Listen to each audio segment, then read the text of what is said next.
hello everyone देখিছেনে video' দি আজি আৰম্ভ কৰিছোঁ গছপুলিকেইটা দেখাই আৰু যেহেতু অমৃত বৃক্ষ আন্দোলনৰ কাৰণে চৰকাৰে বৃক্ষৰোপণ কৰিবলৈ এক গছপুলি দিছিলে আৰু মায়ে যেহেতু 6টা পুলি পাইছিলে ৰুবলৈ আজি পুলিকেইটা মায়ে ভালকৈ ৰুই দিলে আৰু এয়া ধুনীয়াকৈ ফটো মাৰি দিছে মায়ে ধুনীয়াকৈ ফটো উঠি লৈছে যেহেতু গছপুলিকেইটাৰ সৈতে আৰু দেখিছে আজি বহুত বেছি ৰ'দ ওলাইছে বহুত দিনৰ মূৰত আৰু পথাৰবিলাকো বহুত দিন হোৱা নাছিলে ৰোৱা কিন্তু বহুত ধুনীয়া হৈ আহিছে দেখিবলৈ সেউজীয়া হৈ আহিছে ৰ'দটো কিন্তু বহুত বেছি চোকা ওলাইছে আজি আৰু এয়া দেখিছেনে আমাৰ ঘৰৰ সন্মুখতে এজোপা আমলখি গছ আছে ভাবিলোঁ মই আপোনালোককো আজি দেখাই দিওঁ আৰু আমলখি গছজোপা দেখি পিছে মোৰ আজি এটা কবিতালৈ মনত পৰি গ'ল সৰুতে যিহেতু পঢ়িছিলোঁ আমি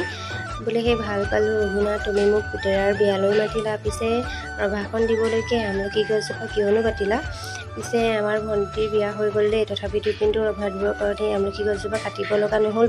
যিহেতু আমলখি গছজোপা ছাইডত আছিলে আৰু মোৰ ভিডিঅ'টো চাই কেনে পালে জনাবলৈ নাপাহৰিব like comment share and subscribe কৰি দিব আৰু মোৰ ফেচবুক পেজটি ফ'ল'